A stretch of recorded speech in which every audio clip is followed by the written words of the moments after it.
Hello there, and welcome to another Baker College of Auburn Hills Learning Center Google Hangouts. My name is Colin Cairns, and I'm a tutor at Baker College of Auburn Hills Learning Center. Today I'll be reviewing Chapter 4A, Chapter 9, and Chapter 10 in preparation for test number 4 for A&P 1. And as soon as I pull up the PowerPoint, we'll get started.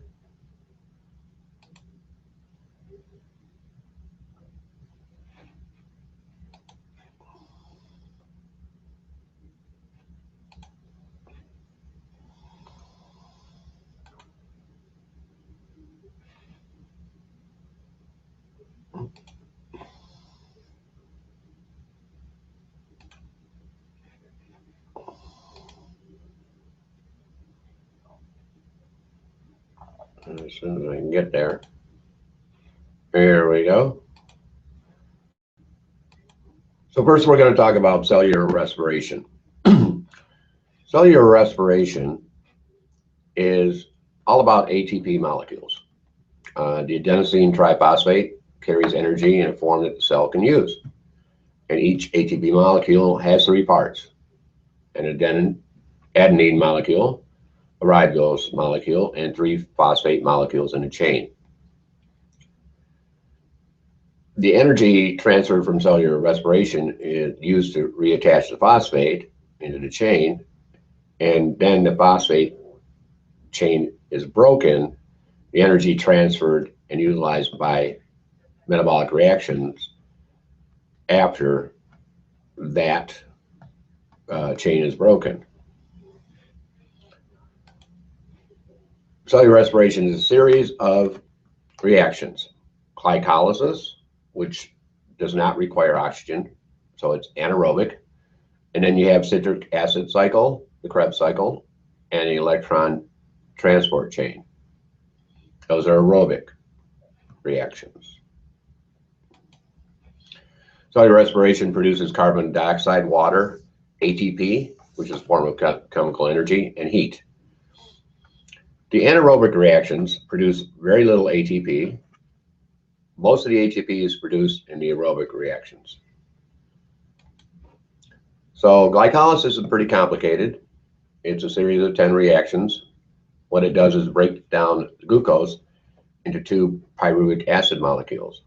This occurs in the cytosol, and it's the anaerobic phase.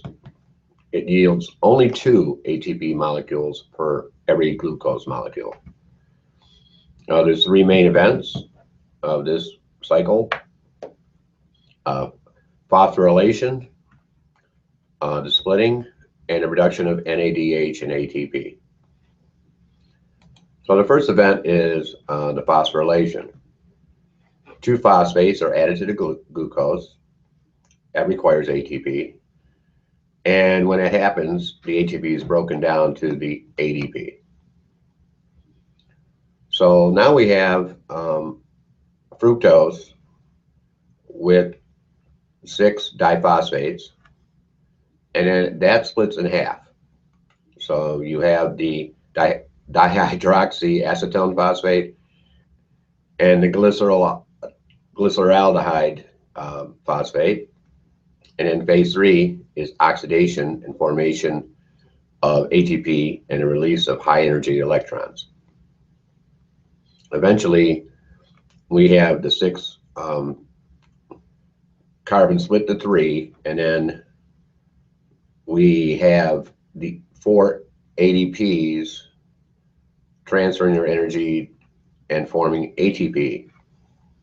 The 2 pyruvic acids are split down, and either we have oxygen going to a citric acid cycle, an electron transport chain, which is the aerobic pathway, or if there's not enough oxygen, this converts to lactic acid. So again, hydrogen atoms are released. Hydrogen atoms bind to the NAD to produce NADH. That delivers hydrogen and high energy electrons to electron transport chain if there's oxygen. The ADP is phosphorylated to become ATP. 2 molecules of pyruvic acid are produced. 2 molecules of ATP are generated, but only 2.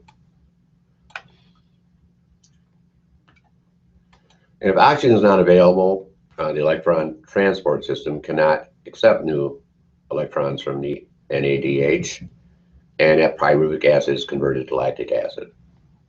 Glycolysis is further inhibited, and of course, the ATP production is less than in aerobic reactions. Now, we do have oxygen available. The reactions occur in the mitochondrion. The pyruvic acid is used to produce acetyl-CoA, and the citric acid cycle begins. The electron transport chain functions. Carbon dioxide and water are formed, and up to 36 molecules of ATP are produced per each glucose molecule. So when you have a lot of sugar going on, that's going to produce a lot of ATP. And here's a little bit of a closer look to the citric acid cycle. The acetyl-CoA combines with oxaloacetic acid to produce citric acid. The citric acid is changed into oxaloacetic acid through a series of reactions. This cycle will repeat as long as we have both pyruvic acid and oxygen. And for each citric acid molecule, 1 ATP is produced. 8 hydrogen atoms are transferred to NAD and FAD, and 2 CO2 are produced. In the electron transport chain, you start with the NADH, you add a hydrogen molecule, that splits into NAD and 2 hydrogen molecules. And there's high energy electrons. They're carried to the electron transport chain. And there's a series of enzyme complexes located in the inner membrane of the mitochondrion. The energy from the electrons are transferred to the ATP synthase. And this enzyme catalyzes the phosphorylation of ADP to ATP. And water is formed from this reaction, and oxygen is the final electron carrier. Let's look at a summary. The 6-carbon sugar glucose at the top is broken down into cytosol into 2 3-carbon pyruvic acid molecules with a net gain of 2 ATP and release of high energy electrons. Those high energy electrons are going to enter the mitochondrion along with the broken down pyruvic acid. Each of these lose a carbon, generating CO2, and then they're combined with a coenzyme to form a 2-carbon acetyl coenzyme, acetyl-CoA, and more high energy electrons are released. So then we end up in the citric acid cycle. The acetyl-CoA combines with 4-carbon oxaloacetic acid to form the 6-carbon citric acid, for which the cycle is named. And for each citric acid, a series reaction removes 2 carbons, generating 2 CO2s, synthesizes 1 ATP, and releases more high energy electrons. This figure shows 2 ATP resulting directly from 2 turns of the cycle per glucose molecule that enters glycolysis. The high energy electrons that are released still contain most of the chemical energy of the original glucose molecule. Special carrier molecules bring the high energy electrons to a series of enzymes that convert much of the remaining energy to more ATP molecules, 32 to 34. The other products of this reaction are heat and water. The function of the oxygen as the final electron acceptor is the last step of why the overall process is called aerobic respiration. So glycolysis is anaerobic. The citric acid cycle and electron transport chain are both aerobic. And that, my friends, is the end of cellular respiration. So we're going to move on to chapter 9.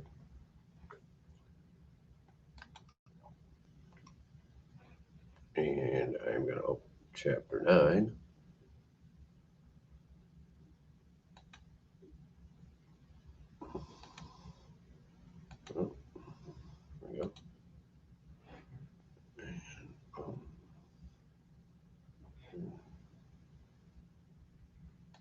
And I'll do another screen share for this one.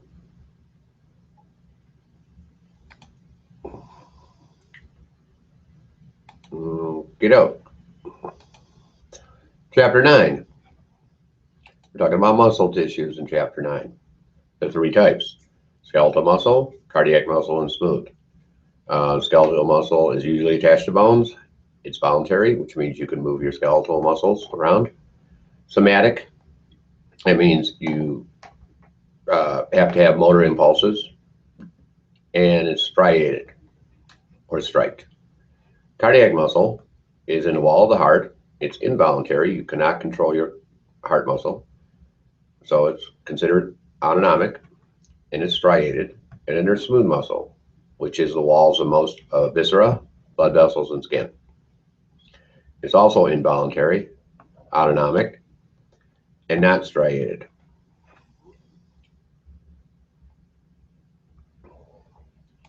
The structure of the skeletal muscle. Skeletal muscle is an organ of the muscular system.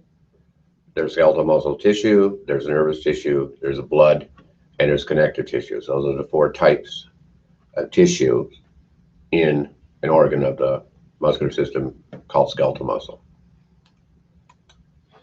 And we have the coverings of connective tissue: the aponeurosis, the tendons, and the fascia. And these are actually skeletal muscle tissue coverings, the actual covering of the muscle itself. The epimysium surrounds the whole muscle. There are fascicles within the muscle that are surrounded by the perimysium. And the endomysium surrounds the muscle fibers within that fascicle. So this is a muscle fiber. And let's take a look at skeletal muscle fibers. Go down farther. They're made of a bundle of thick and thin filaments called a myofibril. These myofibrils contain actin and myosin proteins. There's a titin, which is an elastic myofilament. There's a sarcolemma, which would be the covering. A sarcoplasm, which functions much like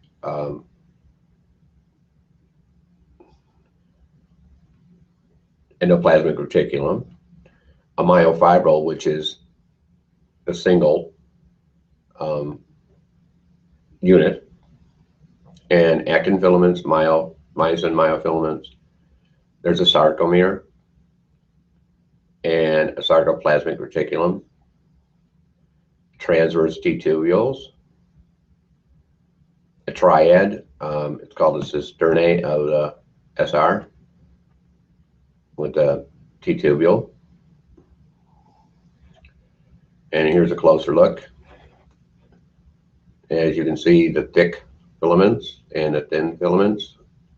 The thick have myosin and the thin have actin. There is an I band in the thin, an A band, which is the thick and the thin together, the H zone, which is the thick, a Z line or disc separating sarcomeres, an M line in the middle of the A band, and one segment is a sarcomere. So from Z line to Z line is considered a sarcomere.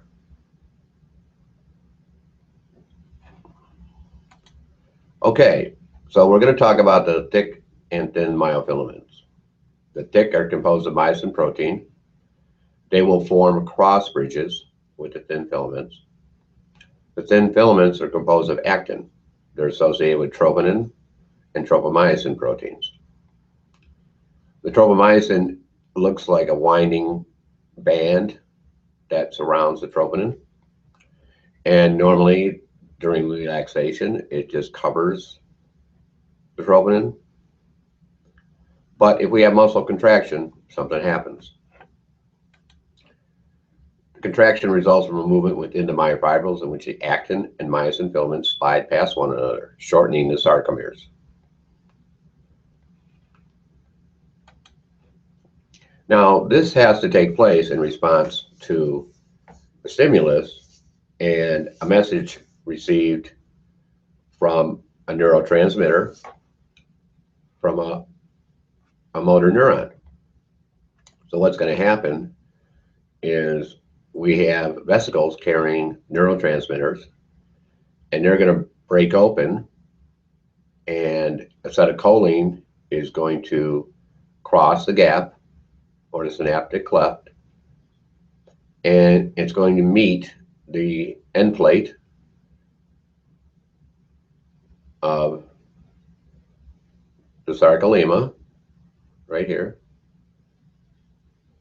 and that's going to cross through, and we're going to talk about what happens after it crosses.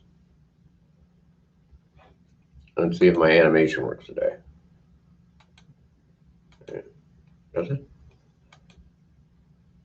And I'm getting nothing. Okay, don't have an animation for you. So we're going to go to stimulus contraction. So the acetylcholine it is released from the synaptic vesicles. The ACH binds the receptors on the end plate. This generates a muscle impulse. The muscle impulse is eventually going to reach the SR and its cisternae.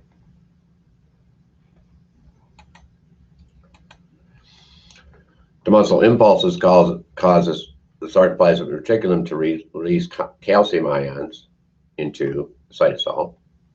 The calcium binds to the troponin to change its shape. The position of troponin myosin is altered, so the binding sites on the actin are now exposed, which allows the myosin heads to bind to the actin, forming cross bridges. And then once it does that, that's going to pull the filaments forward, shortening the length of the sarcomere.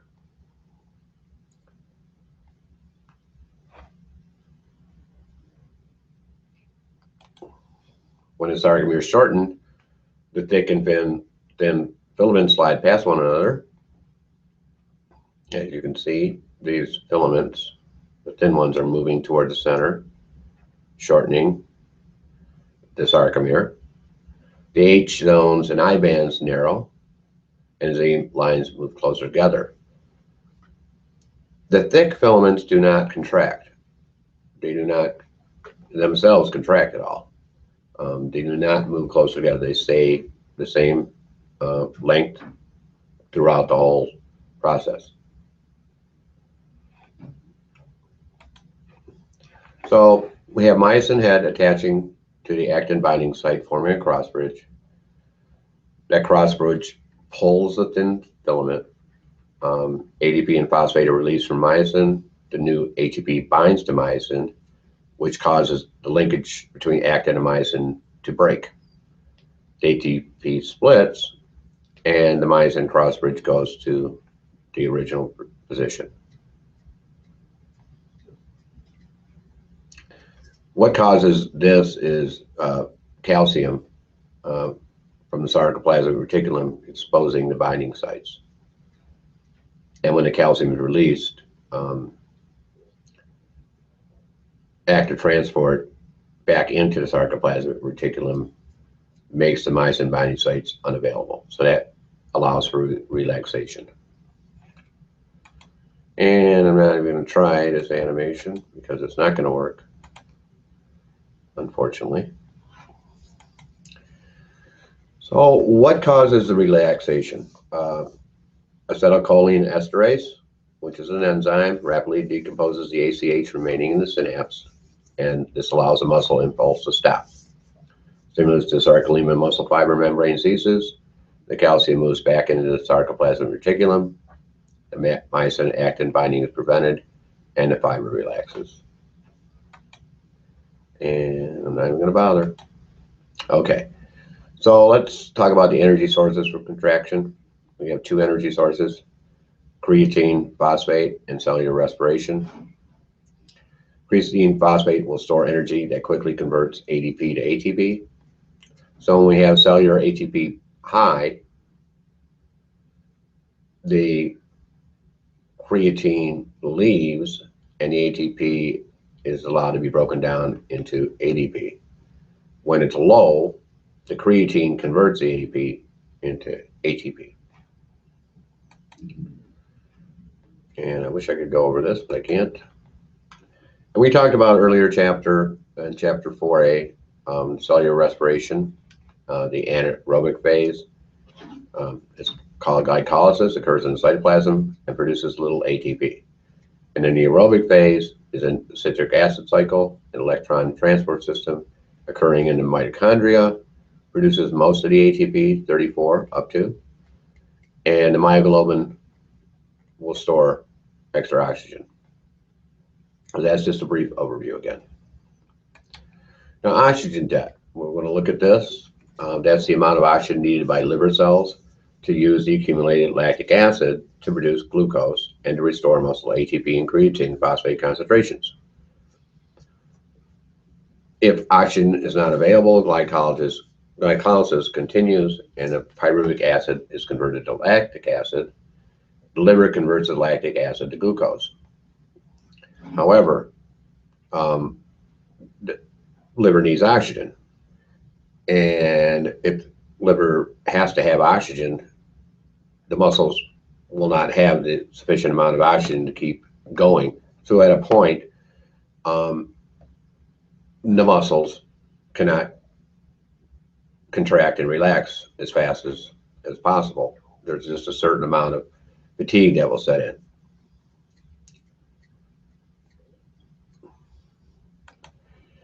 And it's the inability to contract your muscle. So it's commonly caused by decreased blood flow. There could be ion imbalances across the sarcolemma, but usually when you're exercising, it's because of the accumulation of lactic acid. A cramp is a sustained involuntary muscle contraction. And then we have heat production. That's a byproduct of cellular respiration. And muscle cells are the major source of body heat. And blood also will transport heat throughout the body core.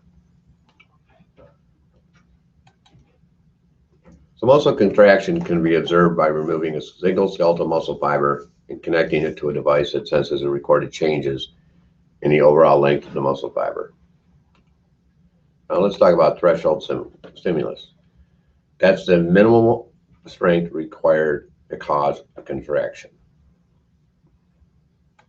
And here's a recording of a muscle contraction, or what is called a twitch. There's a latent period, and there's a period of contraction, and the muscle contracts as far as it can, and then there's a period of relaxation. So you're either going to have a refractory period or an all or none response.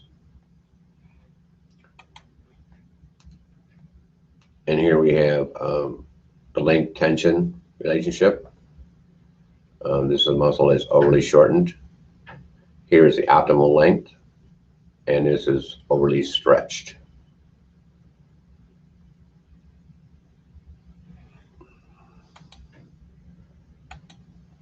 Summation.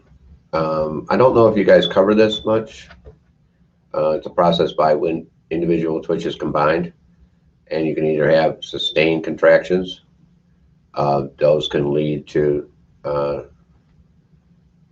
tetanic contractions.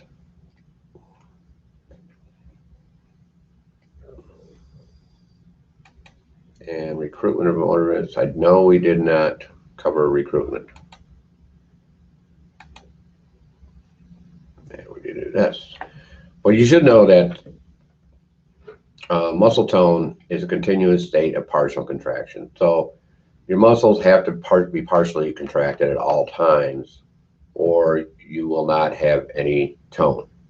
It would just be in a relaxed state, and your body couldn't function in a totally relaxed state. There must be some kind of partial contraction or tonicity, if you will. So let's take a look at some of the contractions. I don't know if this was covered either. Isotonic, the muscle contracts and changes length. There's two types. There's concentric, which shortens, and eccentric, which lengthens. In isometric, which is, this is concentric, and this is eccentric, where the muscle lengthens. In isometric, the muscle contracts but does not change length at all. It just contracts and stays the same length. So let's talk about a little bit about fast twitch and slow twitch fibers. Slow twitch fibers are always oxidative, resistant to fatigue. Red fibers, mostly myoglobin, and there's a good blood supply. Then you have fast twitch glycolytic fibers. They have a poorer blood supply. There's fewer mitochondria and more sarcoplasmic reticulum, and susceptible to fatigue. And then you have fast twitch fatigue resistant fibers.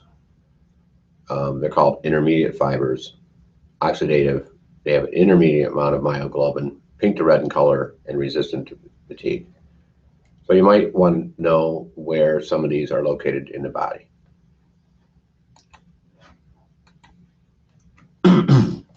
Now, smooth muscle fibers are a bit different from skeletal muscle fibers. They're usually shorter. There's usually a single fiber with a centrally located nucleus. They elongated with tapering ends. The myofilaments are randomly organized. They don't have any striations, and they lack transverse tubules. And the sarcoplasmic reticula are not well developed. We have a multi-unit smooth muscle. They function as separate units. The fibers function separately. These are located in the iris of the eye and the walls of the blood vessel. Then you have visceral smooth muscle. It's a single unit smooth muscle. They're sheets of fibers held together by gap junctions. They exhibit rhythmicity, which is they operate in a rhythm or a pattern. They exhibit peristalsis, which are wave-like movements. And these fibers are found in the walls of most hollow organs. So smooth muscle contraction resembles the skeletal muscle contraction in that there is an interaction between actin and myosin, and both use calcium and ATP, and both are triggered by membrane impulses. But smooth muscle lacks the troponin. It uses calmodulin, and two neurotransmitters will affect smooth muscle: acetylcholine and norepinephrine. Hormones also affect smooth muscle. Stretching can trigger smooth muscle contraction. Smooth muscle is slower to contract and relax. It's more resistant to fatigue, and it can change length without changing its tautness or tension. And then we have cardiac muscle, which is located only in the heart. Striated muscle. The muscle fibers are joined together by intercalated discs. Fibers will branch. There's a network of fibers that contracts the unit at the syncytium, self-exciting and rhythmic. There's longer refractory period in the skeletal muscle, and there will not be any sustained or tetanic contractions. So these are some of the characteristics of muscle tissue. You should probably know some of these, at least where they're located, some major functions. Are they involuntary or voluntary? And contraction characteristics. Skeletal muscle contracts and relaxes relatively rapidly, whereas smooth does it slowly. Cardiac contracts a unit, it's self-exciting and rhythmic. What do you mean by self-exciting is the impulse starts in the heart and travels through the heart.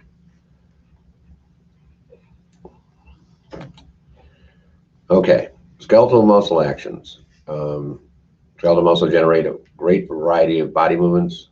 The action of each muscle mostly depends on the kind of joint it's associated with and the way the muscle is attached on either side of that joint. I don't think you talked about levers in movement, but we should know about the origin and insertion of muscles. The origin is the immovable end of the muscle.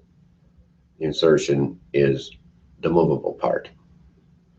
In other words, this cannot move, but this can either lengthen or contract, depending on whether I flex my arm or extend it.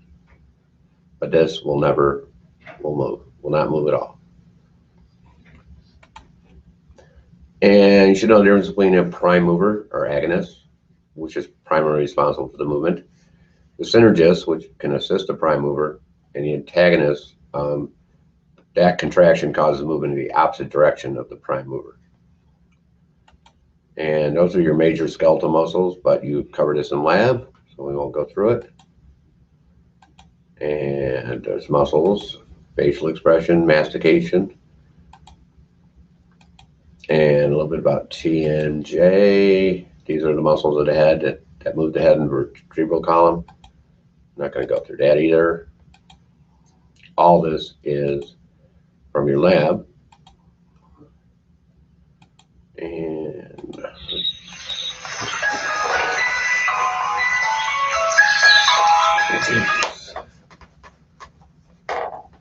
I should have turned that off. Sorry about that. Let's find something else to look at besides muscles.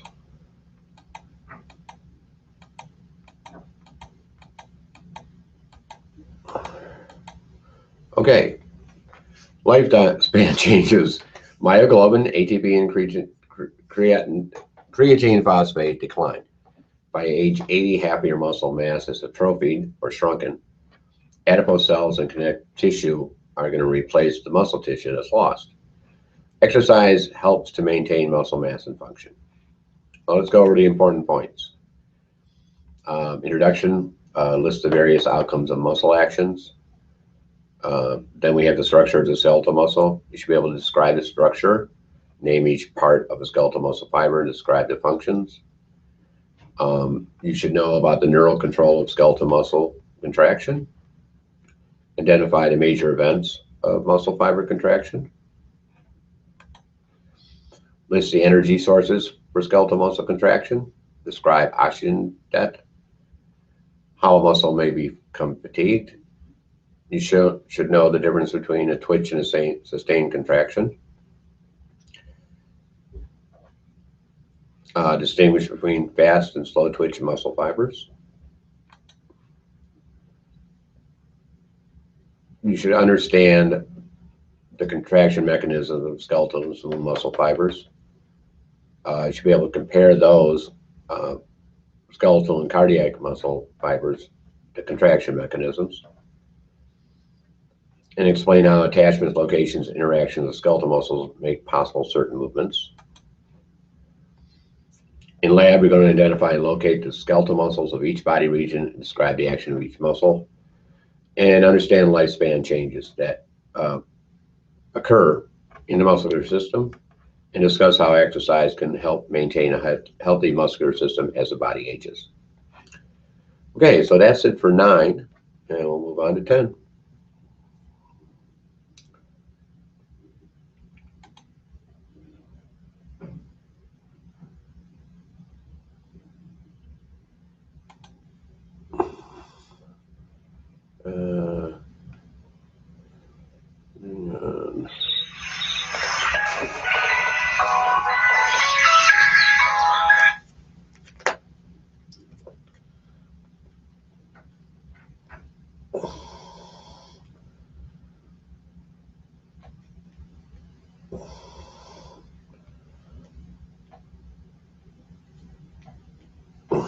Sorry about that one more time.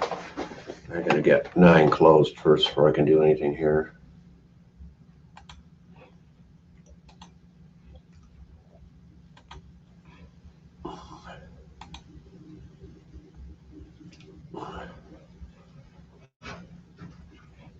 Okay, finally closed 9. Okay, we have 10 up.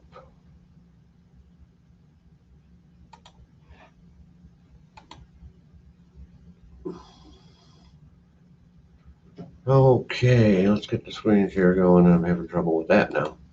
Here we go. Okay, 10. Chapter 10. We're going to talk about the nervous system a little bit. There's 2 types of cells in the neural tissue. There's neurons, which transmit impulses, and neuroglial cells, which have many other functions. And here's a picture of a neuron. And it has a nucleus, a cell body, dendrites that receive messages, and the axon that sends the messages to the motor cell or muscle. So let's talk about the nervous system itself. We all know the central nervous system has the brain and spinal cord, and the peripheral nervous system contains the cranial and spinal nerves. And we have the divisions. We have the central nervous system, brain and spinal cord, the peripheral nervous system with the sensory division and a motor division. The sensory division is fed by the sensory receptors. The motor division has 2 parts to it: somatic, which affects skeletal muscle, and the autonomic, which affects smooth muscle, cardiac muscle, and the glands. Now, the general functions of the nervous system has a sensory function. Receptors gather information, and it's carried to the central nervous system, the brain and spinal cord. It's an integrative function. The information is used to create sensations, memories, thoughts, decisions. The motor function, that's where decisions are acted upon. Impulses are carried to effectors. And then there's divisions of the motor function of the PNS. Somatic transmits impulses to skeletal muscle, while the autonomic transmits impulses to smooth muscles, cardiac muscle, and glands. So the cells of the nervous system are called neurons. They vary in size and shape. They may differ in length and size of their axons and dendrites, but they share certain features. The dendrites are the receiving ends of sensory impulses. The cell body contains a nucleus. The axon transmits the impulses and releases the neurotransmitters to another neuron or an effector muscle. And here's a neuron structure. As you can see, the nucleus, the cell body, those are the dendrites that receive the impulses. There's the axon hillock. Then the impulse travels down the axon. The nodes of Ranvier are the gaps between the axons. This outside covering is myelin, or Schwann cells. The Schwann's sheet outside is actually the covering of the Schwann cell. So we had the myelination of axon. Axons, which are tightly wrapped by neuroglial cells, are termed myelinated. The white matter contains myelinated axons. They're considered fiber tracts. The gray matter, however, contains unmyelinated structures, cell bodies, and dendrites.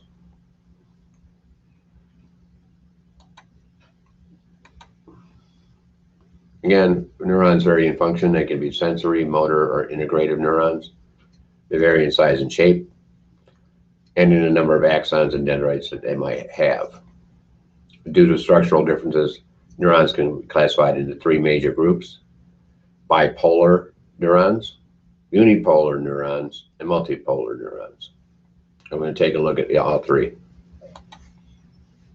So first we have a unipolar with a dendrite, just has a peripheral process, axon and a central process. The bipolar has a couple dendrites and branches of the axon. The multipolar has several dendrites. The direction of impulse always travels the same way. So 99% of neurons are multipolar. There's many processes. Most of these neurons are located in the CNS. Bipolar, two processes in the eyes, ears, and nose. Unipolar are in the ganglia of the peripheral nervous system, and are mostly sensory. Now let's talk about sensory neurons. They're afferent. They carry impulses to the CNS. Most are unipolar and some are bipolar. So we have this sensory afferent neuron, and we have the impulse traveling that way. Then we have the inner neuron.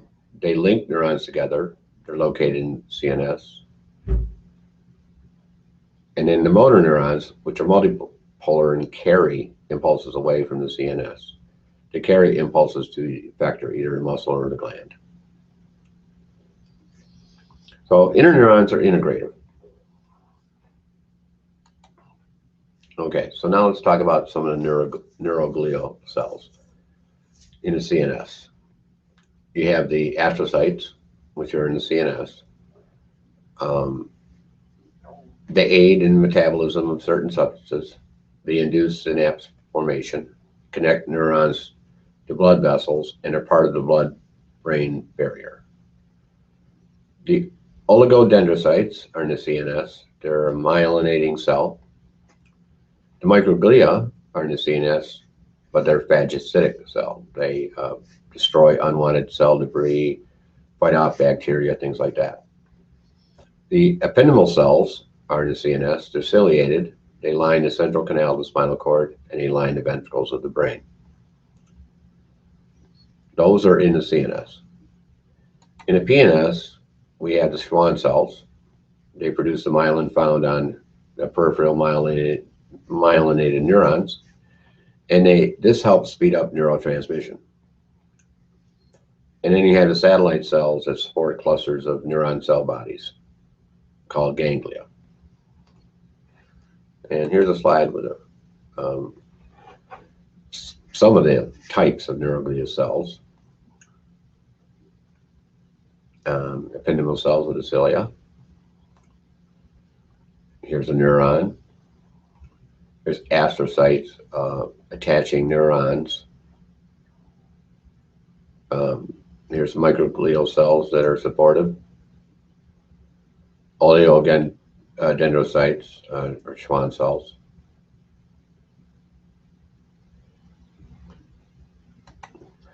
Let's talk about a little bit of neuroglia and axonal regeneration. Neurons themselves cannot divide. If a cell body is injured, a neuron usually dies. But if a peripheral axon is injured, it may regenerate.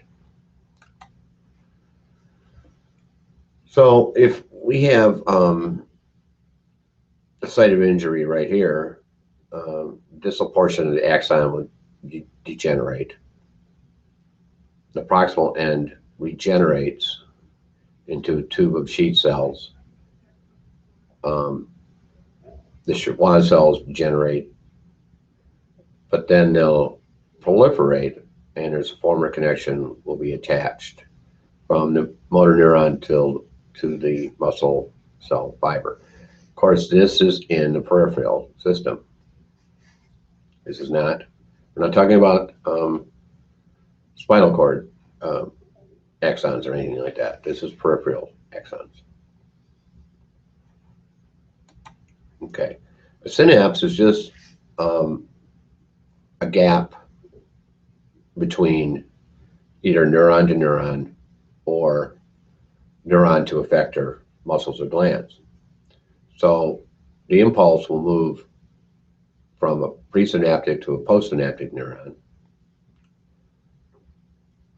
It also, the synapse between a motor neuron and the effector cell. And here's what happens. We have an axon. Because of the flood of calcium, it causes neurotransmitters to be released. And these transmitters are located in synaptic vesicles. When they meet with the axon membrane, they break open, and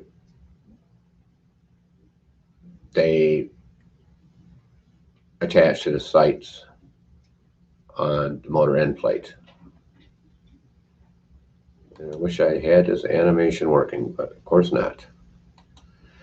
All right, we have a cell membrane potential. The cell membrane is usually electrically charged. Either it's polarized, so that the inside of the membrane is negatively charged with respect to the outside, which means that the outside will be positively charged in respect to the inside. So there's a result of unequal distributions of ions in the inside and the outside. And the potassium ions are the major intercellular positive ions, or cations. Intercellular. Sodium are the major extracellular positive. And this distribution is largely created by the sodium-potassium pump, but also by ion channels in the cell membrane. So now we have what's called resting membrane potential. There's a 70 millivolt difference from the inside to the outside. It's polarized. The inside of the cell, which means the inside of the cell is negative relative to the outside of the cell. So we have, due to the distribution of more negative ions inside as compared to positive outside. And then we have a sodium-potassium pump that restores. So when we have local potential changes, it can either happen by temperature, light, or pressure. We have channels that are chemically gated, voltage gated, or mechanically gated. So what happens is these environmental changes can cause the gated channels to open as ions then flow through the membrane. The membrane potential changes. If it becomes more negative, it has hyperpolarized. If it becomes less negative, it has depolarized. So we reach a threshold where that potential triggers the voltage gated channels to open, causing an action potential. And if we get too far below the threshold, hyperpolarization will not result in action potential. So you're showing the sodium coming in and making the negatively charged more positive. So now we went from negative 70 to negative 62. If the sodium keeps flooding in, and then we're going to have a negative 55, and that should trigger the threshold stimulus, and the sodium channels will continue to open and depolarize towards zero.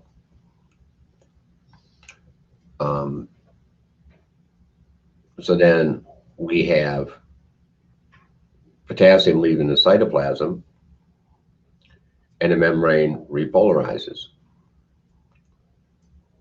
to 30. And then we have a brief after that, when we have enough potassium leaving, we have actually hyperpolarized. We actually have very negative inside.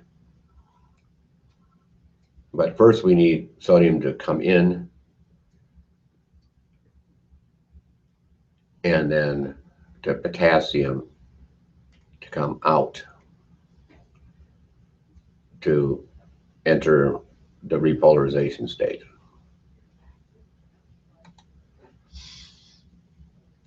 Action potentials. The trigger zone at first part of axon contains many voltage-gated sodium channels. They open in response to a threshold.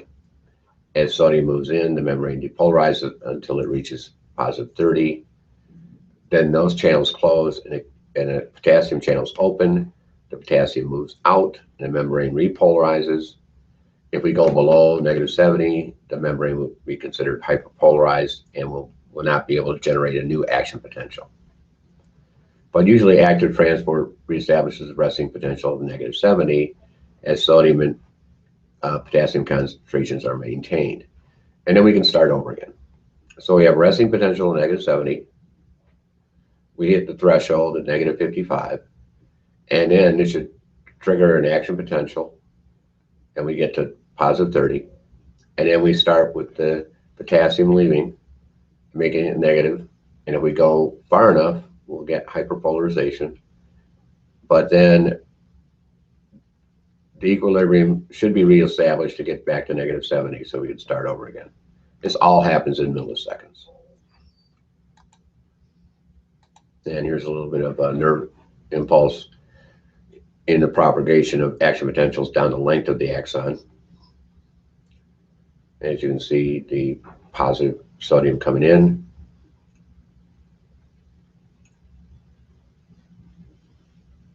This is the direction of nerve impulse as it keeps on going. The sodium keeps coming in the length of the axon. Now, if a neuron axon responds at all, it responds completely with an action potential. A nerve impulse is conducted whenever a stimulus of threshold intensity or above is applied to an axon. All impulses carried on an axon are the same strength. There's no partial stimulus. It's all the same, the length of the axon. We have a refractory period, though. We have a time when the threshold stimulus cannot start another action potential, and a relative refractory period when you can have a stronger stimulus that will start another action potential on top of the one that's already. So you can contract a muscle and then actually contract it even harder. But once you hit the peak, you cannot get another action potential going. The speed of the impulse conduction varies on the different types of neurons. We all know that myelinated axons transmit impulses through saltatory conduction, which is faster than impulses along unmyelinated axons. And thick axon fibers transmit faster impulses than thin axon fibers. And I have a couple of animations that aren't going to work. So here's what you should know about the events leading to nerve impulse contraction. The nerve cell membrane, resting potential by diffusion of sodium and potassium down their concentration gradients. And then you get stimulation causing local potentials, which may sum to reach threshold.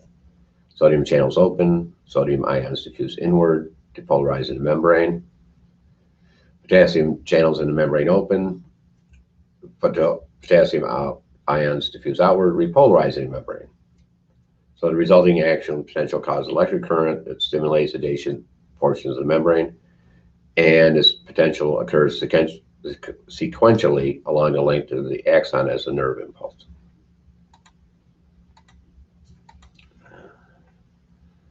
So we have synaptic transmission, real quick. That's where neurotransmitters cross the synaptic cleft, react with specific molecules called receptors in the postsynaptic neuron membrane. Effects may vary. Some neurotransmitters may open ion channels and others may close ion channels. Chemically gated ion channels respond to neurotransmitters, creating synaptic potentials. I don't think you should know the difference between excitatory, inhibitory, the different types of neurotransmitters.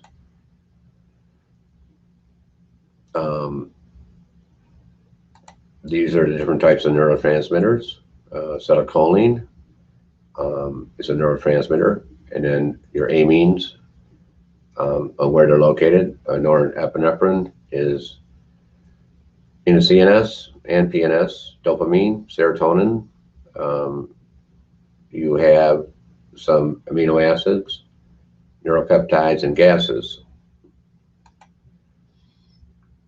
And here's the events that lead to neurotransmitter release. And there's some neuropeptides. I don't think we talked much about this, or impulse processing, or neuronal pools, or convergence, or divergence.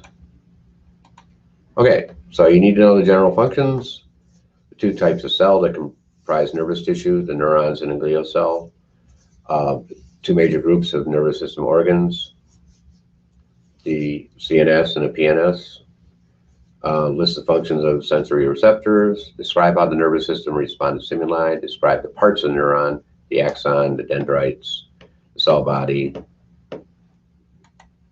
describe the relationship among the myelin, the neurulima, and the nodes of Ranvier, distinguishes between the sources of white and gray matter, identify structural and functional differences among neurons, the type of neuroglia in the central nervous system and their functions, the roles of Schwann cells, explain how information passes from a presynaptic to a postsynaptic neuron. How cell membrane potential, how a cell membrane becomes polarized, depolarized, hyperpolarized, understand the difference between excitatory and inhibitory neurotransmitters, and describe the basic ways in which the nervous system processes information. Okay, I had to really rush through that. I'm sorry about that. 3 chapters is hard to cover in an hour. So those are the basic points that you have to cover and you have to know. And your test is next week, and good luck with that. And then in 2 weeks, we're going to have a final exam review. So that'll be Thursday of week 9. And I will see you then. Have a great weekend and stay warm.